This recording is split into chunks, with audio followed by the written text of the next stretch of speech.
Hello everybody, I'm back. For those of you who don't know me, I'm Max, I'm 18 years old, and I'm a surrealist painter and small business owner. Today we're going to do a super chill vlog. I'll just be working on a submission piece for a local gallery and designing some new products, and while I do, I'll fill you in on everything you've missed and everything you hopefully won't miss as I share my journey and my growth as a small business over the coming weeks and months.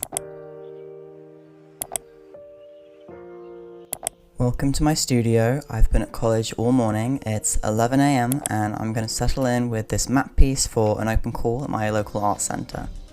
My style has developed massively in the year and a half I've been offline.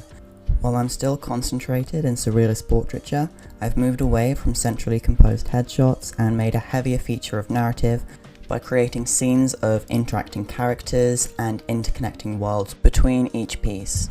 This map, for example, is of the Ladder of Dance, a realm within the narrative universe I've been creating.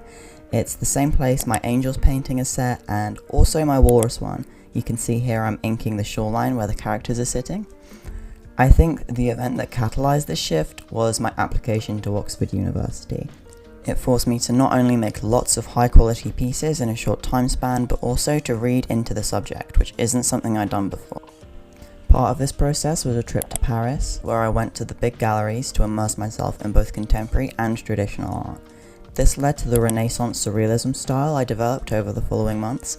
My main source of inspiration was the Dali Museum in Montmartre, learning about the way he used recurring symbols in his work like drawers, obelisks and clocks, for example.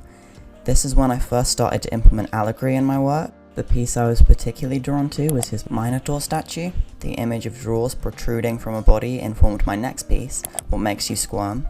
The curtains, the candles, the chiaroscuro lighting give it the Renaissance aesthetic, and I used the drawers similarly to the Minotaur statue.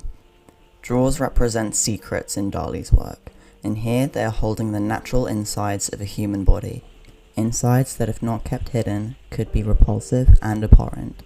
Dali is not the only surrealist to inform my practice. My favourite artist is Leonora Carrington. Her work has a greater focus on figures and narrative than Dali's does, and that's what I find so wonderful about it. I read all about her and her life. She lived through so much and in so many places all over the world. The character component of her work is what most inspires me. She painted stories, not things, in the celestial world of her own invention, very little of which was ever truly explained. A good example of her work's influence on mine is my painting Out in the Garden. She often includes animal imagery in her characters and ethereal shimmering fabrics. She creates spiritual scenes where sometimes human and non-human beings interact. I know our styles aren't identical, but I tried to capture a similar kind of atmosphere in my own work. So this is where I got to so far. I did this little section in the corner with the little shoreline and the obelisk with the little guy on it and everything, and then I also did this little garden area with the creatures. I do think I'm gonna put this to the side for a minute though, because I don't know, I get kind of fatigued of doing like the same piece for hours at a time, so I think I'm gonna move on to one of my other pieces that's still gonna be for the same exhibition submission. And it's kind of an unusual shape. My inspiration for this one is the other night I saw some cats like chasing each other across the road, and I've got like cat creatures in my little universe, so I think that I'm gonna draw some of those like chasing each other with like a sort of celestial backdrop. But I think I'll just be doing the sketch for today. And it was raining earlier, but it's actually super sunny now, so I think I'm gonna take it outside and we'll see how far I get.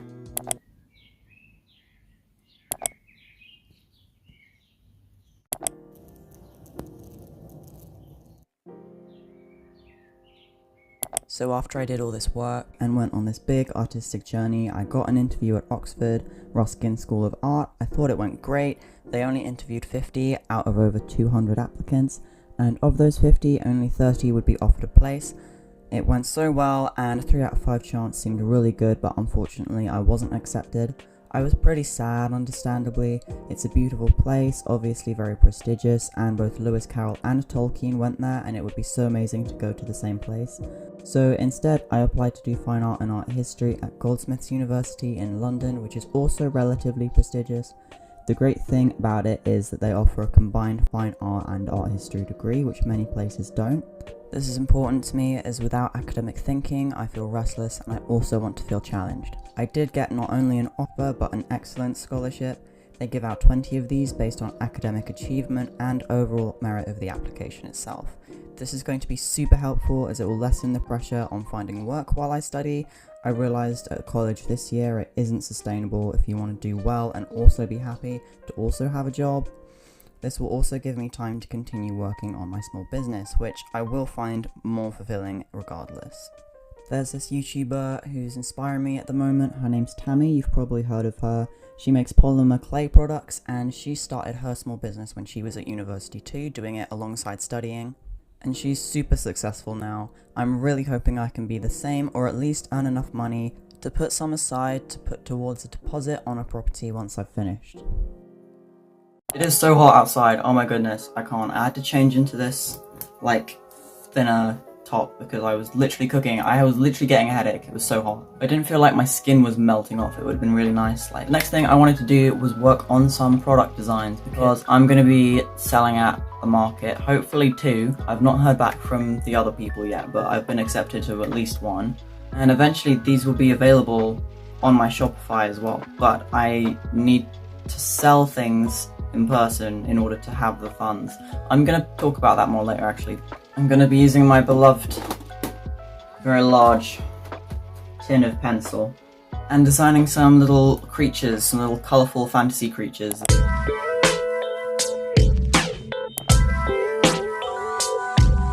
My business right now is in the very early stages. All I have available online is a handful of old original paintings from like 2023.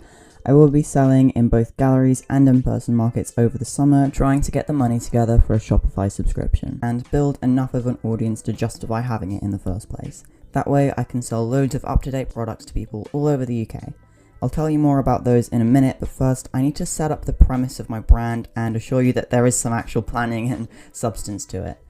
As I mentioned earlier, almost all of my paintings form an interconnected universe full of stories and characters.